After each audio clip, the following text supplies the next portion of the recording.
5, 4, 3, 2, 1, 0.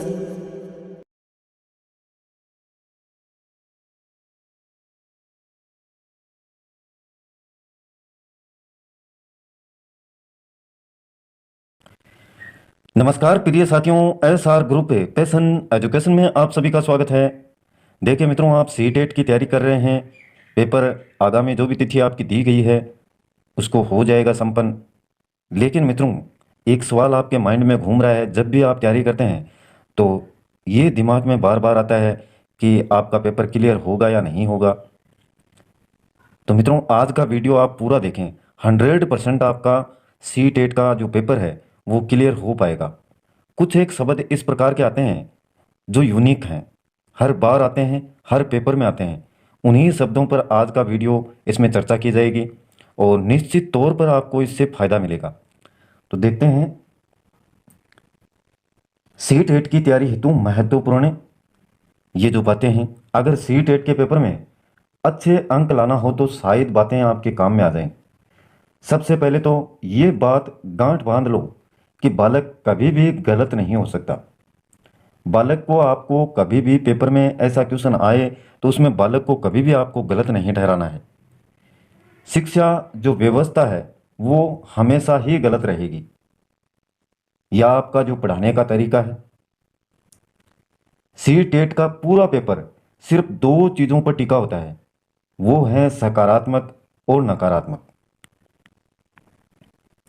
अब हम सबसे पहले जानते हैं कि नकारात्मक तथ्य कौन कौन से हो सकते हैं। इसमें आपका पहला रहेगा, जहां याद करने व रटने की बात हो रही हो तो दिमाग में आप बैठा लीजिए कि ये नकारात्मक बिंदु हैं। यानी कहां पर, जहां पर याद करने की और रटने की बात हो रही हो तो वहां पर आपको दिमाग में बैठा लेना है कि ये सभी नकारात्मक बिंदु हैं। इसलिए बच्चे को इस ओर आपको नहीं ले जाना है। अगर किसी विकल्प में शिक्षार्थी के लिए दंड का समर्थन किया जा रहा है, दंड का समर्थन किया जा रहा है, तो आपको ऐसे विकल्प का समर्थन नहीं करना है। ऑप्शन में आपको इसी प्रकार के मिलेंगे।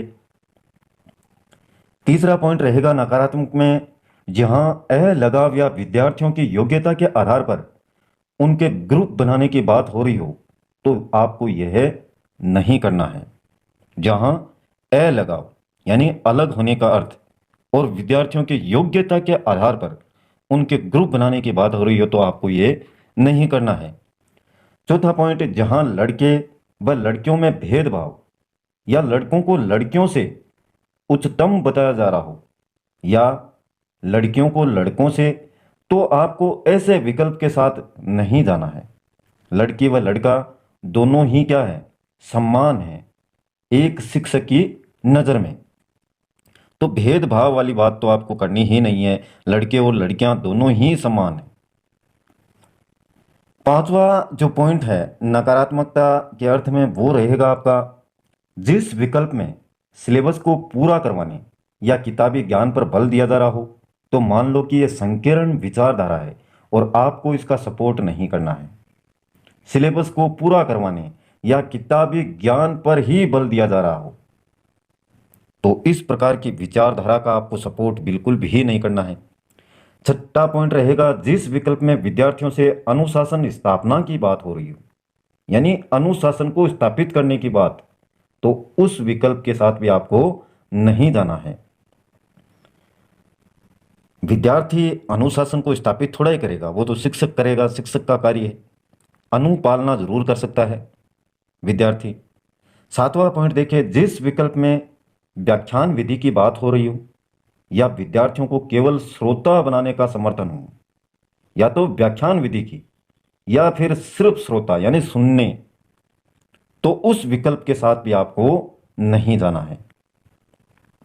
ये कुछ एक ही पॉइंट है मित्रों, यही डिसाइड करते हैं कि आपका सीटेट क्लियर होगा या नहीं होगा। जिस विकल्प में विद्यार्थियों को किसी चीज के लिए दोषी ठहराया गया हो तो आपको ऐसे विकल्प की ओर भी नहीं जाना है। समझ जाओ कि यह नेगेटिव बिंदु है। जिस विकल्प में अंक या ग्रेड देने या केवल परीक्षा पास करने की बात कही जा रही हो तो आपको उसके साथ सहमत नहीं होना है। मतलब ये कि यह नकारात्मक विकल्प है, यानी अंक या ग्रेड देने की सिर्फ परीक्षा पास करवाने से संबंधित हो तो वह भी नकारात्मक विकल्प है। यदि किसी विकल्प में बालक को अनुत्तीर्ण करने की बात हो रही हो या उसी कक्षा में रोकने की बात हो रही हो तो समझ जाना कि यह भी गलत है। बालक कभी फेल नहीं हो सकता है, शिक्षा पद्धति में ही वहां पर दोष है। अब बात करते हैं मित्रों सकारात्मक तथ्यों की। देखिए, जहां विद्यार्थियों को अधिकाधिक अवसर दिए जा रहे हों तो वह क्या है, सकारात्मक है। जहां विद्यार्थियों को अधिक से अधिक अवसर दिए जा रहे हों तो वो पॉइंट आपके लिए सटीक है। जहां बहुभाषिकता पर बल दिया जा रहा हो वह भी सकारात्मक है। करके सीखने को प्रोत्साहित किया जा रहा हो तो वह भी सकारात्मक है मित्रों। जहां विद्यार्थियों को कोई कार्य करने हेतु स्वतंत्रता दी जाती है या दी जा रही हो तो वह भी क्या है, सकारात्मक पॉइंट है। जहां सभी विद्यार्थियों के समावेशन की बात की जा रही हो, आपसी तालमेल की बात हो रही हो, जहां कक्षा कक्षीय जीवन को वास्तविक जीवन से जोड़ा जा रहा है, कक्षा कक्षीय जीवन को वास्तविक जीवन के साथ में जोड़ा जा रहा है तो वह भी आपके लिए सकारात्मक पॉइंट है। सातवां पॉइंट देखिए, जहां विद्यार्थियों में सृजनात्मकता एवं जिज्ञासा विकसित की जा रही हो, जानने की इच्छा, कोई नया कार्य, नई प्रेरणा को सीखा जा रहा है, सृजनात्मकता, तो वह भी सकारात्मक ऑप्शन रहेगा आपके लिए। सकारात्मक तथ्यों वाले ऑप्शंस के साथ ही आपको जाना है, न कि नकारात्मकता की ओर। कुछ विशेष है इसमें, कुछ शब्द भी सकारात्मक एवं नकारात्मक दोनों होते हैं, जैसे प्रोत्साहित एवं हतोत्साहित। देखिए कैसे, सी-टेट के पेपर में कई सारे प्रश्नों में ये दोनों शब्द कई बार आपको देखने को मिलेंगे। प्रोत्साहित शब्द सकारात्मक है, ध्यान में रखना है इसको, जबकि हतोत्साहित शब्द नकारात्मक है। बस आपको ध्यान ये रखना है कि ये किस अर्थ में प्रयुक्त हो रहे हैं। आगे जानते हैं, देखिए इनके बारे में अच्छे से। जैसे या तो सही चीज को प्रोत्साहित किया जा रहा होगा या फिर सही चीज को हतोत्साहित, या गलत बात को प्रोत्साहित किया जा रहा होगा या गलत बात को हतोत्साहित है। तो किस अर्थ में प्रयोग हो रहा है, इनका आपको ध्यान रखना है। और भी कई शब्द देखने को मिल जाएंगे आपको, जैसे आंशिक है, पूर्ण है, केवल है। केवल शब्द का प्रयोग ज्यादातर नकारात्मक अर्थ में ही प्रयोग होता है, इस चीज का आप अवश्य ध्यान रखें। फिर भी किसी परिस्थिति में प्रयोग, किस परिस्थिति में प्रयोग हो रहा है यह भी आपको ध्यान रखना है। ऊपर बात हो चुकी है सकारात्मक एवं नकारात्मक तथ्यों की, पूरा पेपर इन्हीं के इर्द गिर्द घूमेगा। कई प्रश्न ऐसे होते हैं जिनमें यह पूछकर कंफ्यूज किया जाता है कि कौन सा सही है, कौन सा सही नहीं है, या अलग अलग तरीके से प्रश्न पूछा जाता है। तो प्रश्न को ध्यान से पढ़ना है, पहले कि पूछा क्या है, ऑप्शंस पूरे पढ़ें, क्योंकि कई बार गलत पूछा होता है और आपको पहला ही ऑप्शन सही लगता है और आप वहीं रुक जाते हैं।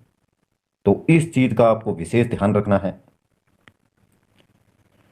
सी-टेट में प्रैक्टिस ही काम आती है मित्रों, साथ ही में आपकी सकारात्मक सोच एवं आपका कॉमन सेंस। ऊपर लिखी बातों का अवश्य आपको ध्यान रखना है, क्योंकि अधिकतर पेपर इन्हीं बिंदुओं के आसपास रहेगा। साथ ही में हर टीचिंग एग्जाम में ये तथ्य आपके काम आएंगे, इसलिए सही से आप इनको ध्यान रखें। जहां समझ में नहीं आया हो पूछ सकते हो आप, ये मेरे निजी अनुभव है। तो ये बहुत ही खास जानकारी आपके लिए, सी-टेट वालों के लिए। अगर इन बिंदुओं को आप ध्यान में रखते हैं मित्रों तो 100% आपका सी-टेट क्लियर हो जाएगा, चाहे पहला ही चांस क्यों ना हो। तो आज के लिए ये खास जानकारी जरा सी भी पसंद आए तो मित्रों वीडियो को लाइक अवश्य करें, अपने मित्रों के साथ में शेयर करें, और चैनल को सब्सक्राइब नहीं किया है तो वो भी कर लें, जिससे आने वाली प्रत्येक वीडियो के नोटिफिकेशन आपके मोबाइल की होम स्क्रीन पर आपको लगातार मिलते रहें। आज के लिए बस इतना ही मित्रों, कल फिर मिलते हैं एक नए वीडियो, नए टॉपिक और नई जानकारी के साथ में। तब तक के लिए जय हिंद, जय भारत।